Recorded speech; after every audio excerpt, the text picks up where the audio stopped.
Un espacio donde la lucha no se silencia y la verdad no está a la venta. No negociable. El programa donde lo que no se oculta es el conocimiento. Y lo que no se negocia es la verdad. Sintonízanos los lunes y viernes a las 5:30 de la tarde. 100.1 FM. Betel te acompaña. Muy buenas tardes, amigos de todo el Perú. Bienvenidos nuevamente a otra edición de tu programa No Negociable. El día de hoy, lunes 15 de julio de 2024, estamos nuevamente gustosos de poder escucharte y también que puedas escuchar temas de relevante interés nacional. Y como siempre, su amiga Isabel Soto no se encuentra sola. Estoy acá bien acompañada de mis colegas y compañeros de lucha, Jorge de Lama y Paola Martínez.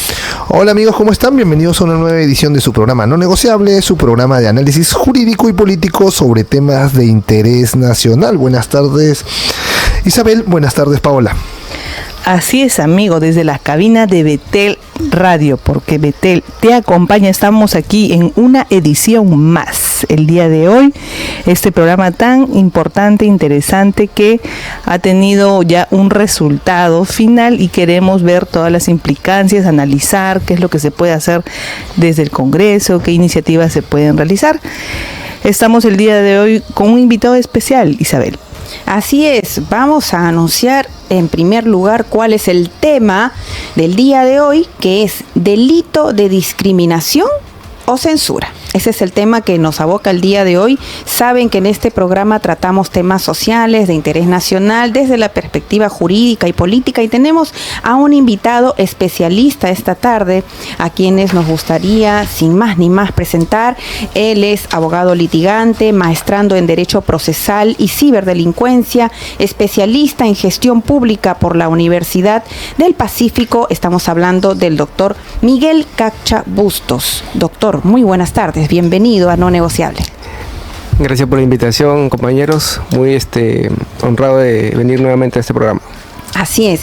Estábamos diciendo que el tema de hoy es delito de discriminación o censura. Y nosotros sabemos que en el Código Penal se encuentra tipificado el delito de discriminación. No sé si ya tenemos... Sí, excelente. Vamos a escuchar primero un resumen, un approach de este tema. El caso de la denuncia de los carteles en los baños del aeropuerto, advirtiendo sobre potenciales riesgos para la seguridad de mujeres y niñas, ha desencadenado una acusación legal que parece más una estrategia de intimidación que un intento genuino de justicia. El caso de Olga Izquierdo trasciende la simple disputa sobre el acceso a instalaciones sanitarias. Más bien, se convierte en un choque entre el sentido común de proteger la integridad física y la privacidad y una agenda ideológica que busca imponer nuevas normativas bajo la premisa de derechos extendidos. Desde una perspectiva legal, la actuación de la Fiscalía parece haber cedido ante presiones del lobby en lugar de adherirse al marco jurídico establecido. La falta de fundamentos sólidos para acusar a Olga de discriminación contra las mujeres trans evidencia una interpretación sesgada y poco fundamentada de la ley, socavando así la confianza en la justicia y alimentando percepciones de injusticia y desigualdad ante la ley. En conclusión, la persecución contra Olga Izquierdo revela no solo fallos en el sistema judicial peruano, sino también la urgente necesidad de examinar críticamente cómo se manejan los derechos y las responsabilidades en un contexto de creciente activismo ideológico. Este episodio no solo es un llamado a la defensa de derechos básicos, sino también a una reflexión profunda sobre la manera en que se gestionan y protegen los derechos de todos los ciudadanos en una sociedad democrática. Estábamos escuchando, amigos, un audio para ponernos en contexto un poco acerca de lo que es el delito de discriminación y por qué es que estamos abordando este importante tema, porque tiene implicancias jurídicas y políticas y sobre todo representa, en mi opinión, un peligro o un riesgo para la libertad de expresión, que es un derecho tan sustantivo, constitucional, que no debería estar sujeto a la opinión de ciertos actores ideológicos en nuestro país. No deberíamos permitir que sobre la Constitución se puedan imperar voluntades ajenas a lo que ya tenemos como pacto social en nuestro país. Debemos defender nuestra soberanía. Pero para ahondar sobre este tema, estamos, como lo anunciamos, con el doctor Miguel Cacha Bustos, y queríamos preguntarle, doctor, ¿a qué se llama el delito de discriminación en el Perú? Porque efectivamente la Constitución habla de que todos somos iguales ante la ley y no debería haber ningún tipo de discriminación, ni por raza, ni por sexo, ni por religión, entre otras condiciones, pero ¿a qué se llama el delito de discriminación? ¿Desde cuándo está tipificado en el Código Penal? ¿Y qué implica esto? Gracias. Bien, sabemos que la discriminación en sí es una problemática social amplia, muy grande, ¿no?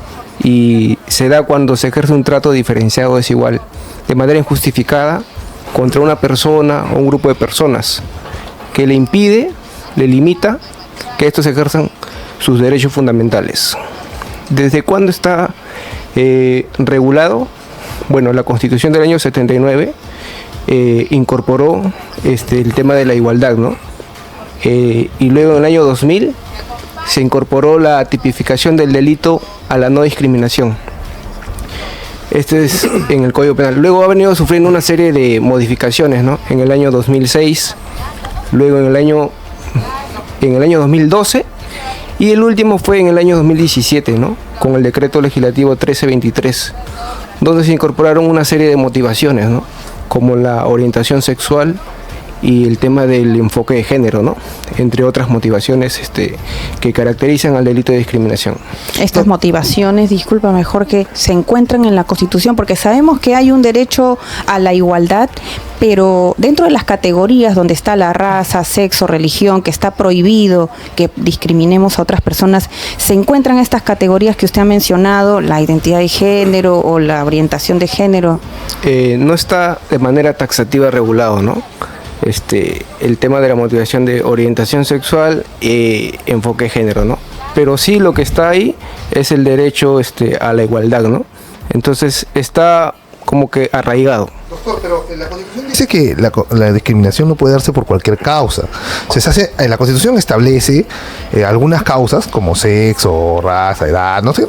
Ajá. Y después dice cualquier otra índole. Y cualquier otra índole se puede entender que esto también, ¿no? Es decir, porque estamos hablando también del concepto que usted nos ha dicho, que se parece entendible. Pero yo acá tengo el artículo 323 del Código Penal, que no es tan entendible como lo que usted nos ha mencionado. Usted nos ha dicho, la discriminación es el trato injustificado contra una persona, por un grupo de personas, por un criterio injusto, en realidad. Es lo que dice, o sea, estamos hablando de una categoría que tiene un desvalor, pero lo que dice aquí, el artículo 323, si me permito leerlo, por más que sea largo, dice, artículo 323 del Código Penal, discriminación e incitación a la discriminación. Dice, el que por sí o mediante terceros realiza actos de distinción, exclusión, restricción o preferencia que anulan o menoscaban el reconocimiento, goce o ejercicio de cualquier derecho de una persona o grupo de personas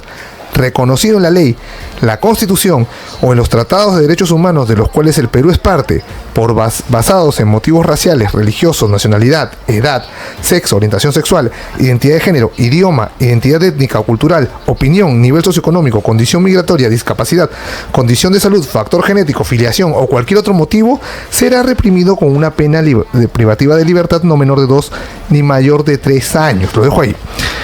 No es tan claro como está aquí el tema, y por eso yo le quiero preguntar, antes de entrar directamente a desmenuzar esto, ¿qué significa el principio de taxatividad o tipicidad en la ley penal? Porque, ojo, yo soy abogado y a mí no me ha quedado claro cuáles son los actos de distinción, cuáles son los actos de exclusión. Suena feo la palabra exclusión, pero ¿cuáles son los actos de exclusión? ¿Cuáles son los actos de restricción? ¿Cuáles son los actos de preferencia? ¿Qué es menoscabar el reconocimiento de un derecho? Reconocimiento, ojo, no he dicho goce o ejercicio, que sí se puede entender más o menos que es la acción de llevar a cabo o ejercer un derecho, ¿no? Tampoco no me queda claro un derecho reconocido. Usted dijo fundamental, pero acá dice reconocido en la ley. Acá hemos tenido, por ejemplo, todo el mundo sabe, por ejemplo, que los derechos laborales, por ejemplo, están disperdidos en un montón de leyes, que los derechos que tenemos una legislación muy difusa. Entonces, lo otro que puedo decir es en los tratados de derechos humanos, el Perú firma tratados de derechos humanos, pero no se quedan en la letra, sino que existen cortes que desarrollan los derechos que están en los derechos humanos, en los tratados. Y además hemos observado una proliferación de derechos que se encuentran en el TC, que no se encontraban antes en la Constitución, pero que el TC ha ido reconociendo. Entonces no me queda claro, realmente no me queda claro cuál es la conducta prohibida y sancionada. Y por esa razón nos gustaría que usted nos explique cuáles son los principios de legalidad, taxatividad o tipicidad de la ley penal y por qué son importantes. Porque creo que están en la Constitución también. Claro, por supuesto, Jorge. Hay que recordar que esta modificación se da en el año 2017, ¿no? Y cuando el Congreso le da las facultades al Ejecutivo, le da para que legisle en materia de seguridad ciudadana. Sin embargo, el Ejecutivo, excediendo sus facultades y potestades de IAP, se podría decir que modificó el artículo 323 del Código Penal. En cuanto a la pregunta de Jorge, es importante el principio de tipicidad, ¿no? Porque nos permite que el injusto penal, las conductas, en este caso, o el acto, esté detallado de manera clara y precisa. ¿Para qué? Para que, no el juez, ¿no? Para que las personas puedan entender cuál es la sanción o cuál es la consecuencia de esa conducta antisocial que se está cometiendo en un determinado... No es para abogados nada más, no es para abogados. No, es para todos. Para que todo el mundo lo entienda, para que cualquier ciudadano común y corriente lo entienda, o para que lo entiendan los abogados nada más. Para que todo el público lo entienda. Ok. Entonces, estamos hablando de que... ¿Y por qué es importante que esté determinada la conducta? ¿Por qué es relevante? ¿Por qué tiene que estar tan detallada la conducta? Si en materia civil, por ejemplo, las cosas no están tan detalladas a ese detalle. ¿Por qué en el derecho penal sí? Bueno, porque hay que tener en cuenta que en el derecho penal está en riesgo la libertad de tránsito de todas las personas. En este caso, si bien es cierto, este delito no supera los 4 años, pero de todas maneras tienes en un legajo vas a tener que ha sido denunciado por un delito de discriminación. Y sabemos que la discriminación a nivel global es una conducta reprochable, ¿no? El Estado, cuando aplica el derecho penal, aplica un derecho sancionador muchísimo más fuerte que un derecho administrativo sancionador, digámoslo así. Estamos hablando de que el derecho penal es la última ratio, la última medida de defensa que tiene el Estado para reprimir conductas antisociales. Así es, Jorge, porque sabemos que el derecho penal es un medio de control social. Y en doctrina o en la norma está estipulado que tiene que evitar, ¿no? Pero sabemos que en la realidad no pasa eso. El derecho penal no evita que las personas cometan conductas antisociales o delitos o faltas. Claro, y entonces, de acuerdo a lo que usted nos ha dicho por este principio, le hago una pregunta. ¿Cumple lo que he leído yo, cumple con los requisitos, con el principio de tipicidad y legalidad? En realidad no, porque lo ha hecho todo, lo ha tergiversado todo. La normativa anterior era el que discrimina, promueve o incita conductas discriminatorias, sea por motivo de raza, sexo, etcétera, ¿no? Pero la normativa actual lo ha tergiversado todo y no ha detallado de manera clara y precisa, no solamente para el abogado, ¿no? Para el fiscal, para el juez o para el público en general, para que entienda cuál es la conducta que se le está imputando. Doctor, sin embargo, se hacen una serie de capacitaciones en materia de no discriminación en los entes como los que usted ha mencionado, la Fiscalía, el Poder Judicial, para todo lo que es este delito de no discriminación, porque consta en el Código Penal a pesar de que la gente no lo entiende. Imagínense que si nosotros, siendo abogados, nos preguntamos esto también, de qué manera se puede materializar lo que dice el 323, la distinción, exclusión, restricción, preferencia que anulan o menoscaban el reconocimiento, goce o ejercicio de cualquier derecho. Digamos que también una persona que defiende su libertad religiosa está comprendida dentro de este artículo y por tanto digamos que hay fuerzas contrapuestas, porque recuerdo mucho el caso del aeropuerto que justamente el audio nos recordaba, claro, en que esta ciudadana Olga Izquierdo acusa y denuncia esto de que puedan entrar hombres al baño de mujeres, pero asimismo, doctor, en vez de que ella sea denunciada, podría haber ocurrido más bien lo contrario. ¿Por qué me acusa si estoy haciendo uso de mi libertad religiosa, de mi libertad de expresión, de yo poder decir que un baño es de hombres porque es XY y un baño es de mujeres porque es XX conforme a la ciencia? Entonces, ¿no podría haber sucedido más bien una situación inversa? ¿Y qué posición tiene en la actualidad el Estado peruano a través de sus organismos de administración de justicia, el Poder Judicial, la Fiscalía? Es muy evidente y parece ser que más bien están impulsando este delito de discriminación, parcializándose al lado de las nuevas tendencias ideológicas de género, ¿no? Claro. Mira, en el Perú, si mal no recuerdo, en el año 2017 se emitió la primera sentencia por discriminación con motivación en orientación sexual. Es un adolescente en una discoteca de Miraflores, me parece. Pero la otra sentencia que se emitió en la corte, que la dio la Corte Junín, fue por discriminación por motivo de raza. Fue en el año 2016. Esos son los únicos casos más sonados que se han dado actualmente, pero ni el TC ni la Corte Suprema se han pronunciado sobre el tema de la discriminación, del delito en sí de discriminación, ¿no? Dejando precedentes vinculantes. No hay rastro de eso hasta la fecha. Así es, doctor. Y justamente en la línea que comentaba Jorge, y muy bien recordando también nuestras clases de derecho penal, ¿no? ¿Quién es el actor, el sujeto, el verbo rector, la acción? ¿Cuál es la acción punible, ¿no? Infractora. Claro.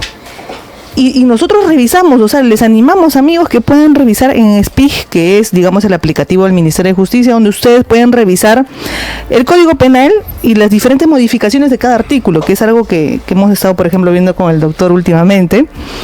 Y, por ejemplo, en cualquier delito que ustedes puedan revisar, por ejemplo, funcionamiento ilegal de juegos de casino y máquinas tragamonedas, que acá señala, indica claramente, dice, el que organiza, conduce o explota juegos de casino y máquinas tragamonedas o juegos o apuestas deportivas a distancia, sin haber cumplido con los requisitos, y da un mayor detalle, será reprimido con pena de libertad.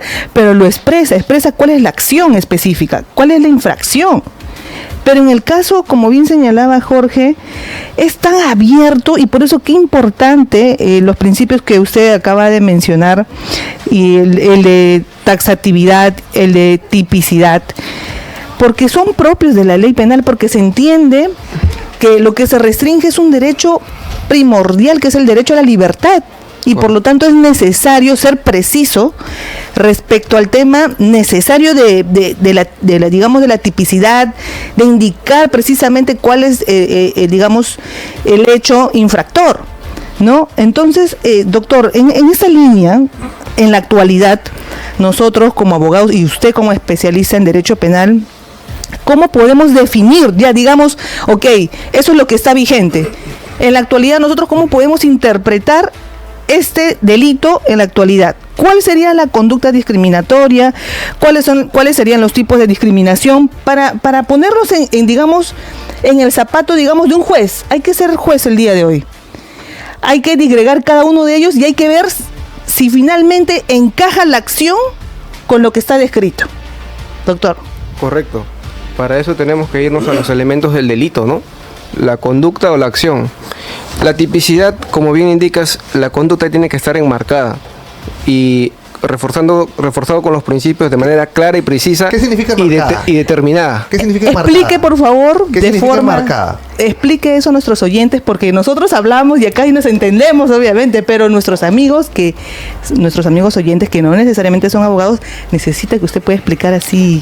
Bien. Con manzanitas. La conducta realizada por en este caso vamos a ponernos bien rígidos, por el presunto delincuente, tiene que estar enmarcada dentro del tipo penal, del dispositivo legal, tiene que estar ahí encuadrado en el Código Penal.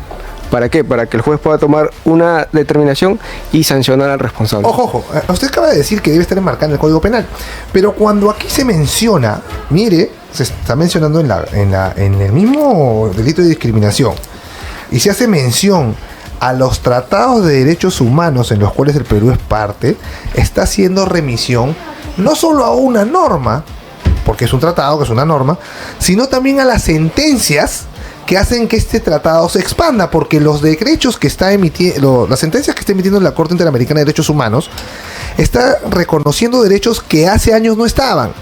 Entonces estamos hablando de que la conducta no está enmarcada, porque lo que hoy día no es, o sea, vamos por partes. ¿Usted cree que a la señora Olga Izquierdo o a la señorita Olga Izquierdo la hubieran denunciado penalmente hace 10 años por esto? O sea, no. Vamos por partes, porque seamos realistas, ¿la hubieran denunciado o no? ¿Por qué la están denunciando ahora? Porque existe una sentencia de la Corte Interamericana que reconoce estas conductas como derechos, ¿sí o no? Así es. Y la pregunta es, un ciudadano entonces bajo este tipo penal tiene que estar leyéndose todas las sentencias de la Corte Interamericana para saber si no comete un acto de discriminación. ¿Eso nos está obligando la norma? ¿Es constitucional esta redacción o no? Bueno, considero que no. ¿Por qué? Porque como le dije hace un momento, el Ejecutivo excedió en sus facultades y potestades al legislar en materia de discriminación, cuando claramente el Congreso le dio facultades para hacerlo en materia de seguridad ciudadana. Claro, pero eso es en el tema de la procesal. Yo trato de hablar, doctor, en el tema de fondo. O sea, en el tema de fondo, ya no en el tema procesal. Ya, imaginemos que no se haya excedido. ¿Le parece constitucional? ¿La redacción de este artículo es constitucional? Tendríamos que irnos a la constitución política, ¿no? Como te dije hace un momento, hay ciertas motivaciones en el Código Penal que no están a la luz de la Constitución, como orientación sexual y el tema de la identidad de género, ¿no? Ya, pero se puede decir que, como dice cualquier otra índole, es un cajón que puede entrar. Mi pregunta es, ¿los principios propios de la ley penal no son constitucionales también? No, el TC ha hablado de eso, ha dicho que el principio de legalidad o tipicidad. ¿Ha mencionado el TC cosas como el principio de tipicidad o legalidad o no? Claro, por supuesto, hay sentencias. Entonces, si esta ley vulnera esos principios, ¿es constitucional o no? No, no es constitucional. Claro, entonces eso entonces hay que tenerlo bien claro. ¿Qué cabría hacer, doctor? En ese caso, ¿se puede presentar una acción de inconstitucionalidad? ¿Puede el Congreso hacer algo? ¿O esto ya definitivamente ha quedado firme? ¿Que se podría hacer un proyecto de ley? Claro, modificando ese artículo en específico, ¿no? El 323. Doctor, y estábamos hablando de que efectivamente no está en la Constitución esta categoría de orientación sexual, identidad de género, porque el ciudadano de a pie, nosotros también que hemos estudiado Derecho, sabemos que la Constitución menciona que no debe haber discriminación por razón de raza, sexo, etcétera. Pero quisiera poner un ejemplo para que nuestros amigos oyentes nos puedan entender también. Aislándonos por un momento del tema de la orientación sexual de género, que son categorías que, dicho sea de paso, hay que recalcar que no se encuentran en la Constitución, se encuentran en el Código Penal y en el 323, y no se establece cuáles son estas conductas antijurídicas, antisociales, como usted lo dijo, que ponen en riesgo a la ciudadanía o la seguridad, ¿no? Porque el derecho penal es punitivo y es última ratio, ¿cierto? Pero supongamos, vamos a ir por el lado del derecho a la libertad religiosa, que unos ciudadanos, por el Día de Acción de Gracias, imaginemos que ya es una ley en el Perú, por cierto, tiene dictamen, pero aún falta que sea ley, sí. Va a una pastelería y propone hacer una torta que diga Feliz Día de Acción de Gracias, Gloria a Dios, algo así. Y puede en ese caso el pastelero decir, bueno, yo no puedo prepararte este pastel porque soy ateo, o porque soy una persona agnóstica. En ese caso, este ciudadano dueño de la pastelería estaría haciendo uso, digamos, de su libertad, ¿no? De decir, yo soy libre de decidir a qué cliente yo contrato y a qué cliente no hago ningún trato, ¿cierto? Pero no pasa así en el mundo, porque se ha visto casos en el aspecto internacional, en el ámbito internacional, de que personas que se han negado, por ejemplo, a hacer un pastel para una boda gay, para un matrimonio homosexual, han sido penalizados y sancionados por no haber aceptado preparar este tipo de bocaditos o de pasteles. Es algo que realmente parece absurdo, pero está sucediendo, doctor, y es un peligro que tengamos este artículo 323 vigente cuando no se menciona el tema de la tipicidad, la antijuricidad, etcétera. Usted mencionaba que se puede de repente modificar a través de un proyecto de ley. Pero en todo caso le pregunto, el numerus apertus del que nos habla la Constitución, porque la Constitución establece que no todos los derechos fundamentales o constitucionales están de repente literalmente citados en la Constitución, pero todos los que provienen de la dignidad humana deben entenderse comprendidos, ¿cierto? Pero en este caso, esta categoría orientación sexual y de género que está en el 323, caería en esta categoría del numerus apertus, de que está fundada en la dignidad de la persona y por eso es legítimo que esté en el 323. ¿Qué nos puede decir, doctor? Bien, como mencionas, Isabel, hay otras legislaciones que sí, ¿no? Aplican penas más severas, más draconianas, ¿no? Contra los ciudadanos por negarse, como dices, a hacer un pastel para una boda gay, ¿no? En el Perú, el juez tiene la capacidad, y también está regularizado tanto en la ley como en la Constitución, de que él puede apartarse de las sentencias internacionales, haciéndolo de manera motivada, ¿no? De manera justificada. Y en cuanto mencionas respecto al tema del numerus apertus, la dignidad humana va a estar relacionada, ¿no? Con el tema de la discriminación y también con el tema de la igualdad, porque es un derecho de donde parten los demás catálogos de los derechos fundamentales, del 2 hasta el número 24, ¿no? Que está regulado en la Constitución.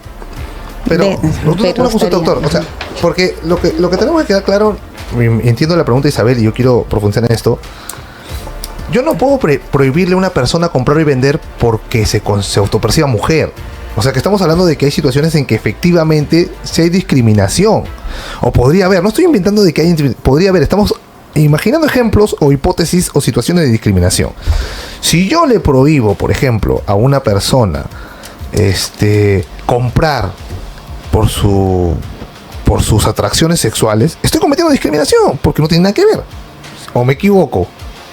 Si yo le impido a una persona hablar en un espacio público porque es cristiano, porque es católico o porque se autopercibe mujer, también hay discriminación.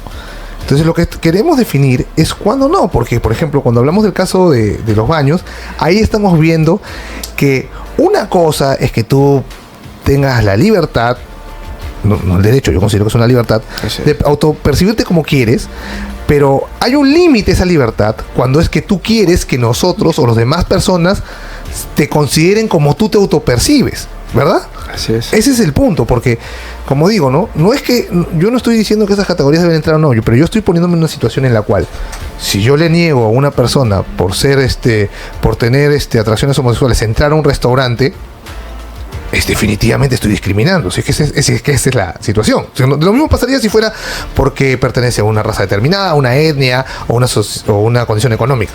Pero cuando hablamos de este tipo penal, porque estas situaciones, estoy seguro, le pregunto, estas situaciones hipotéticas que estoy planteando, ¿se solucionaban con el anterior tipo penal?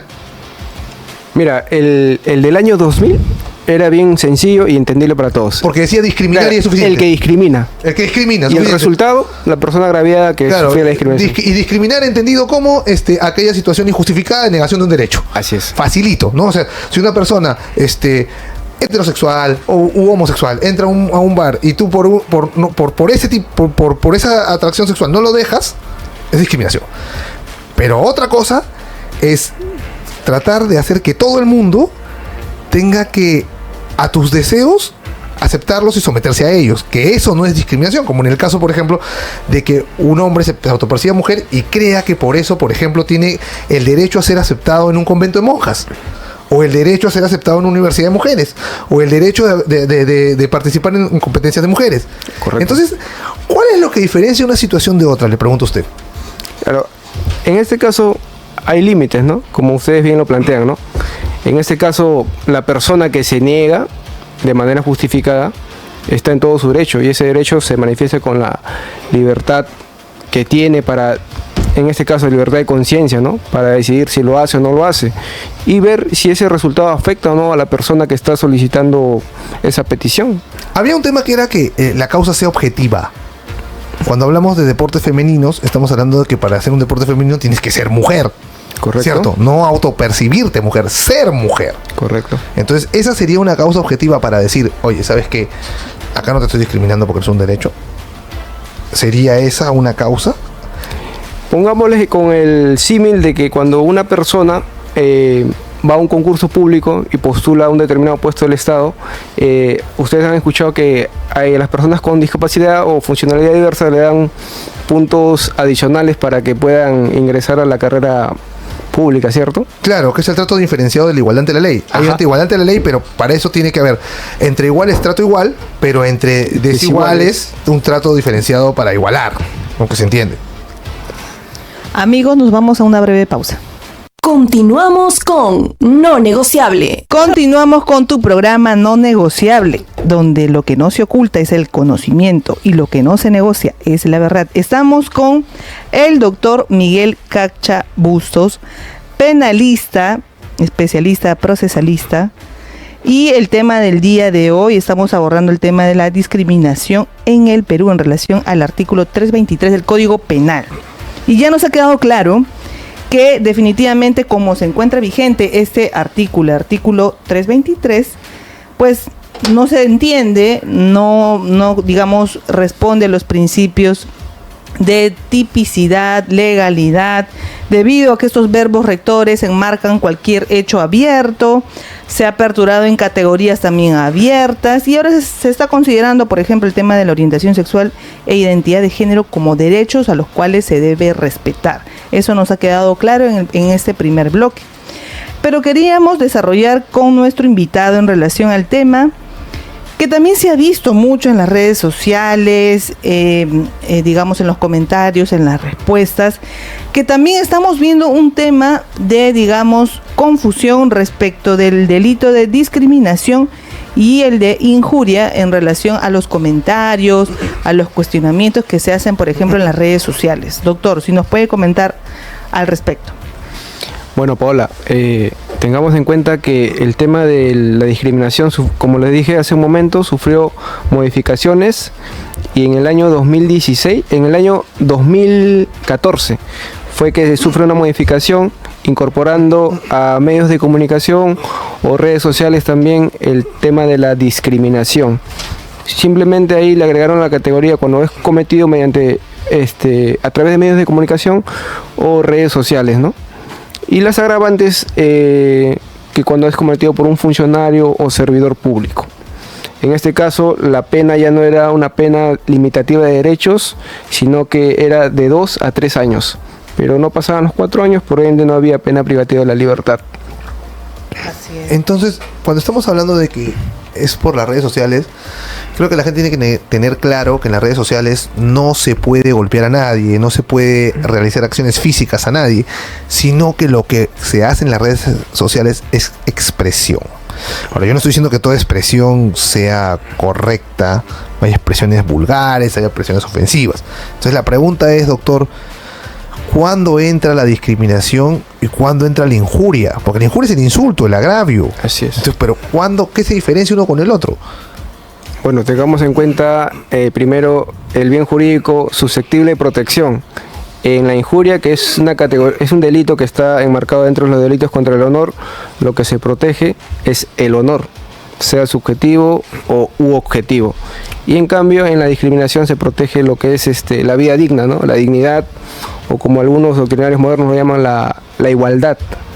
En todo caso, la diferenciación es el delito de injuria se castiga en temas de pena se castiga con penas limitativas de derecho, prestación de servicio a la comunidad o en todo caso multa.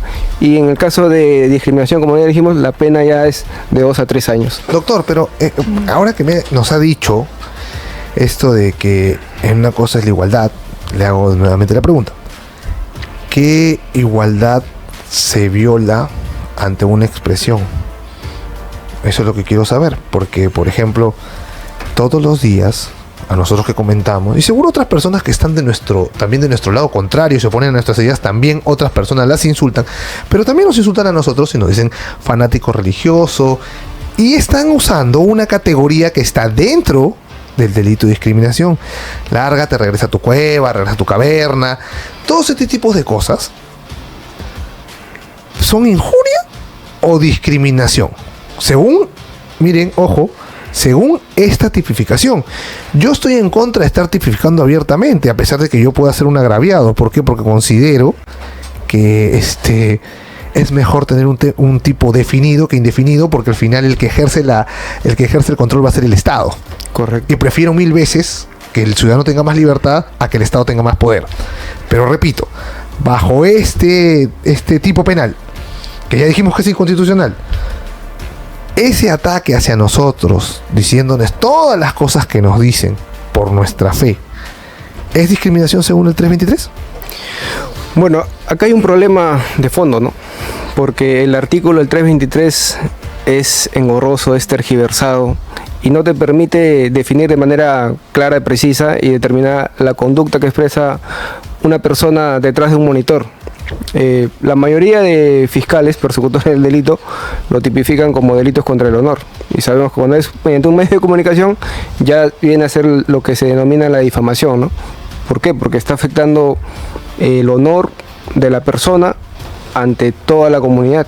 Denos un caso donde sí sería discriminatorio algo en red. Invente un caso, una hipótesis, como yo inventé hace ratito. Mira, dígame uno. Hasta el momento no hay una sentencia que exista en el Perú que hayan condenado a una persona por discriminación mediante redes sociales o medios de comunicación. Entonces tendríamos una norma inútil. Así es. Porque estaría regulando algo que no existe. No digo que no exista, estoy queriendo tratar de encontrar la lógica a una regulación de este tipo. Es más, no hay una denuncia, ¿no? No hay una denuncia de por medio, estadísticamente, que hayan presentado una discriminación mediante medios de comunicación o redes sociales. Pero lo coloco así, este no es un delito de acción privada, es un delito de acción pública. Correcto. Entonces los fiscales deberían estar atentos a eso y denunciar de oficio, ¿o me equivoco? Explíquenos, por favor, qué es un delito de acción privada y uno de acción pública. Claro, los delitos de acción privada, en este caso, Jorge, los persiguen los particulares. No entra a tallar el Ministerio Público, como sí son los delitos de acción pública, que el titular de la acción penal o el persecutor del delito es el fiscal. Entonces, este delito 323 es de acción... Es de acción pública. Es de acción pública. Perseguible. Claro. Doctor, quería preguntarle, ya está claro que no es constitucional este artículo 323 porque incumple, digamos, principios del derecho fundamentales que son la taxatividad, la tipicidad. No queda claro para los ciudadanos cuáles son estas conductas que serían agraviantes, discriminatorias, pero además he estado revisando las estadísticas del Ministerio de Cultura en relación al tema de la discriminación. Hay estadísticas del año 2019, 2020, seguramente más actuales también, pero están en la misma línea, digamos que son patrones que se repiten, en que la discriminación en el Perú generalmente no se encuentran dentro de las primeras, ni siquiera 10 razones, estas categorías que se han incluido en el 323, que por cierto de repente ni siquiera es fácil para una persona reconocer a qué qué podemos entender por identidad de género o orientación sexual y de género, aunque dado que se le hace bastante propaganda, digamos, ya la gente puede estarse empapando de esto. Pero tengo en mis manos esas estadísticas y dicen, doctor, de que la mayor causa de discriminación en el Perú, y luego siguen otras, pero viene liderada por el color de piel, el nivel de ingresos, los rasgos faciales o físicos, el lugar de procedencia, la forma de hablar, las costumbres, la vestimenta, el grado de educación, el idioma o lengua que habla la persona, el sexo o género. Viene a componer un 3% frente a un 28% que lo compone la causa de la razón del color de piel. Oye, qué Entonces, interesante. Sí, doctor, porque creemos que las leyes deben estar basadas en una problemática y más si están en la actividad pública o en el marco de la gestión pública. Correcto. Y que se utiliza recursos del Estado, en la Fiscalía y demás para perseguir este delito de discriminación. En todo caso, se debería, doctor, hacer campañas o mucha más labor social con estas otras causas causas que incluso anteceden, porque la que yo le decía de sexo o género no se encuentra ni siquiera dentro de las 10 primeras causas de discriminación. Es más, es la antepenúltima de atrás hacia adelante. La última ya viene que se le asocia a una persona con delincuencia, de repente el prototipo, el aspecto, y un 11% dice que no se precisa.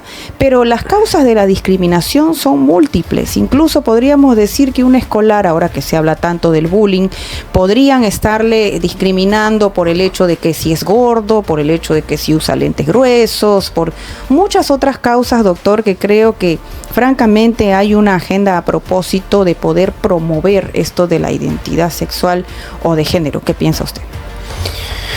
Bien, es controversial el tema, ¿no? Porque para que exista el delito de discriminación por motivos de orientación sexual, identidad de género, tiene que haber un agraviado, ¿no? Pongámonos en el caso de Olga Izquierdo, ¿no? Que ella se la denuncia en el tema del aeropuerto, porque una persona determinada se autopercibía como mujer, estaba ingresando a los baños de niñas y mujeres. Ahí, en la denuncia que hacen, yo considero que no hay ningún agraviado, no hay ningún resultado que está prohibiendo, restringiendo el goce, reconocimiento y ejercicio de los derechos. ¿Y si le hubiera prohibido entrar? En absoluto. No hay nada. ¿Y si Olga Izquierdo se hubiera parado al frente del baño y no permitir que el hombre entre?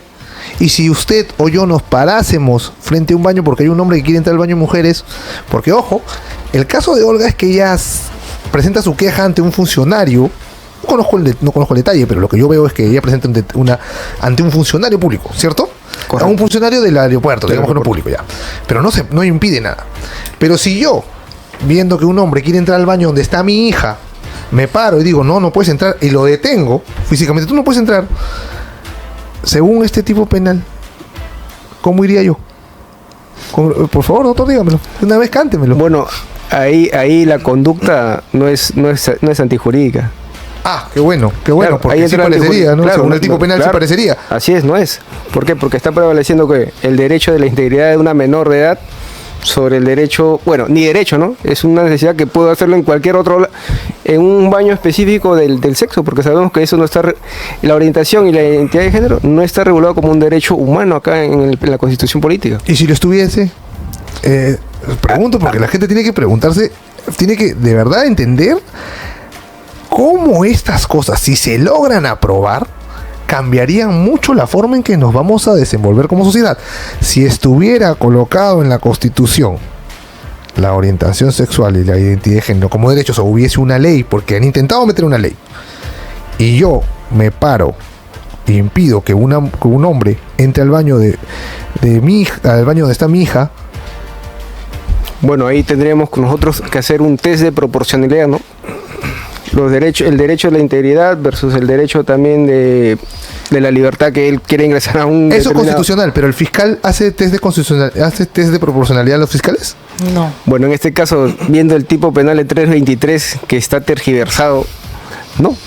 Claro. Lo que va a hacer tal vez es tratar de encajar esa conducta con el tipo penal y presentarlo así ante el juez, ¿no? Correcto. Que es lo que vienen haciendo, porque si no hubiera sido materia de denuncia, ¿no? Digamos. Así es, y ahí nosotros como abogados procesalistas entraríamos las herramientas de las excepciones de naturaleza de acción porque no constituye delito. Claro. Esa conducta no constituye delito. Doctor Miguel, interesante los datos que ha brindado Isabel en relación al tema de, digamos, el porcentaje, las incidencias respecto de las denuncias por discriminación, que son otros motivos. No consideran en lo absoluto el tema de género, orientación sexual, ¿no? Pero, por ejemplo, hace poco compartía con los chicos sobre el premio que ha recibido la Contraloría General de la República. Dice, buenas noticias, la Contraloría recibió el sello de igualdad de género en las instituciones públicas, categoría de oro, ¿no? Brindada por una institución internacional. Dice, recibimos el premio Sello Igualdad de Género en las instituciones públicas, categoría oro, que otorga el Programa de las Naciones Unidas para el Desarrollo, PNUD, convirtiéndonos en la primera institución pública en el Perú en obtener el sello en la categoría oro y la primera entidad fiscalizadora superior en el mundo en obtenerlo. Esta distinción ratifica nuestro compromiso de garantizar la igualdad de oportunidades entre hombres y mujeres y en el empoderamiento de las mujeres en nuestra entidad. Y todo el mundo acá le hace bravo, aplausos, ¿no? Pero así como la Contraloría, otras entidades también por el tema de digamos del reconocimiento, ¿no? Como mejor institución pública en implementar eso, van a seguir haciéndolo y lo estamos viendo en el Ministerio Público, que justamente para este caso aperturó estas fiscalías especializadas para ver el tema de género. ¿Cómo usted ve este tema a proyectarse? O sea, ¿van a continuar con las denuncias en relación al tema de discriminación, encajando en este tipo penal, amoldando? Si las entidades siguen promoviendo, las entidades están sacando protocolos internos para igualdad de género, o digamos lenguaje de género, pese a que ya se ha eliminado, pero ellos sí insisten en el tema. ¿Cómo ve usted el escenario, doctor? Bueno, estas fiscalías son aquellas fiscalías que solamente tienen casos como el de Olga Izquierdo, que yo como abogado me enteré del primer caso, que es por orientación sexual. Como lo dije hace un momento, hay casos por motivo de raza que han sido en el año 2015, que han sido sentenciados por la Corte de Junín, pero no veo la necesidad de crear más fiscalías en el tema de género. ¿Por qué? Porque no hay demanda. Entonces, ¿por qué vamos a invertir recursos públicos del Estado en una dimensión que no tiene respaldo o no tiene denuncias? Para que siga llegando plata. Ajá, muy buen punto. Entonces, desde el Congreso de la República lo que se tiene que hacer es una labor de fiscalización a la Fiscalía y decir, oye, faltan fiscalías penales de criminalidad, ¿no? Organizada, o en materia ambiental, o qué sé yo, o de familia. No atendemos el problema real. No, o sea, hay que atender el problema real. Estamos destinando presupuesto para atender una cosa innecesaria, que es inconstitucional. Ojo, Paola ha mencionado que la Contraloría elaboró un protocolo en 2024 sobre ¿cómo se llama? El protocolo para la atención de servidoras es afectadas / por actos de discriminación o violencia basada en género, pero y acá lo decimos, cuando se le consultó desde el despacho del congresista Alejandro Muñante, ¿dónde están los protocolos para discriminación racial, discriminación religiosa, discriminación por condición económica, discriminación por etnia? Porque se supone que esas situaciones y esas categorías se encontraban antes, y ahora, como bien lo mencionó Isabel, mira, esas categorías son las que más se incide la discriminación. Ellos no dicen que tienen ese protocolo. Me han respondido cualquier cosa. No han dicho, mire, acá están los protocolos, porque eso es lo que uno espera de la Contraloría de la República. Mire, o por lo menos que sea sincero y diga, no los tengo.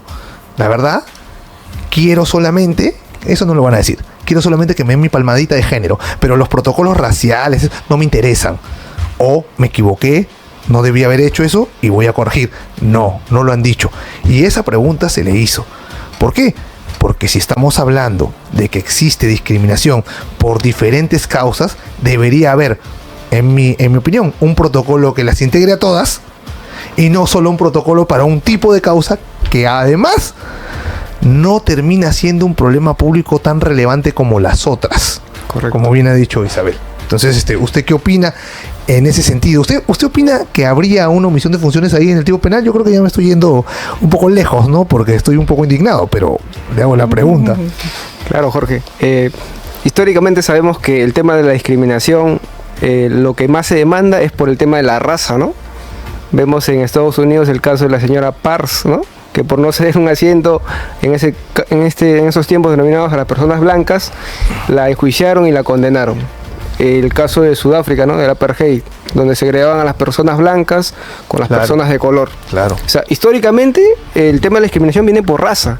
Entonces, si la Contraloría, que es un órgano autónomo que fiscaliza las entidades del Estado, hace este tipo de protocolos omitiendo esas motivaciones, como dijo Isabel, que son las que estadísticamente tienen más denuncias, más solicitudes o más peticiones, podría ahí considerarse un tema disciplinario, y también habría que analizar si configura un delito por omisión de funciones. Claro. Doctor, gracias. Yo creo que el ejemplo que puso Jorge es bastante gráfico. Creo que se ha podido dilucidar con un solo ejemplo lo que podría hacer estos organismos que toman el poder en la administración de justicia. El tema de ponderar los derechos de una persona que, por ejemplo, un hombre que se siente mujer, que quiere entrar al baño de mujeres, frente a los derechos del interés superior del niño.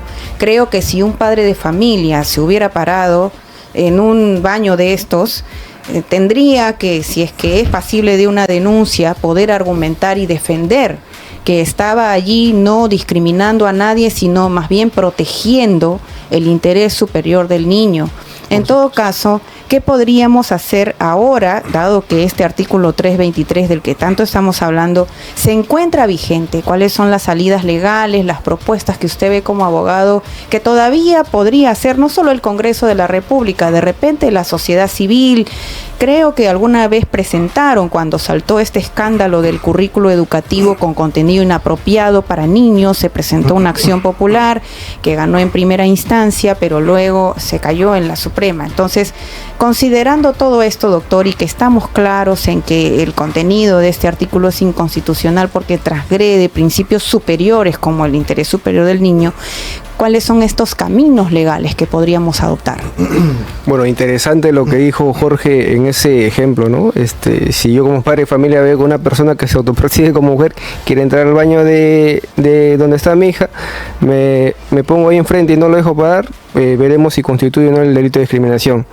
Los caminos legales para ir, obviamente el Congreso de la República tiene que hacer una modificación, y también como abogado, yo consideraría hacer una demanda de inconstitucionalidad. Sé que estamos fuera del plazo porque ya pasaron los 5 años, pero podemos llegar al TC y como se está contraviniendo, se está vulnerando, hay detrimento de los derechos fundamentales, podemos crear una jurisprudencia. Excelente, doctor. Gracias, doctor Miguel Cacha. De verdad que ha sido un gusto poder escucharlo y poder contar con sus aportes. Y esperamos contar con usted nuevamente en otro programa. Nosotros nos quedamos a un minuto, amigos, para poder resumir el programa de hoy. Jorge. Sí, claro. Debemos de, ¿cómo se llama? Entender que las normas generan consecuencias y pueden ser consecuencias graves. Que corresponde a la sociedad civil estar al tanto y pedir a los representantes que realicen las modificaciones que tienen que hacer. Y no olvidar, y lo digo acá, que fue Marisol Pérez Tello la que colocó este decreto legislativo 1323 modificando el 323 porque estaba rodeado de todas las ONGs feministas y de género. No olvidar que fue Marisol Pérez Tello la que ahora quiere postular hablando sobre la igualdad, pero bajo esa igualdad sus acciones generaron que una mujer casi vaya presa. Entonces, por defender los derechos de los niños. Así es, amigos. Si bien este artículo está redactado de esa forma, de forma inconstitucional, no significa que nosotros nos quedemos callados. Nosotros estamos al lado de la verdad y el Señor está con nosotros. Así que ánimo y adelante. Así es, amigos. Nos reencontramos en una próxima edición de tu programa No Negociable. Chau, chau. Chao.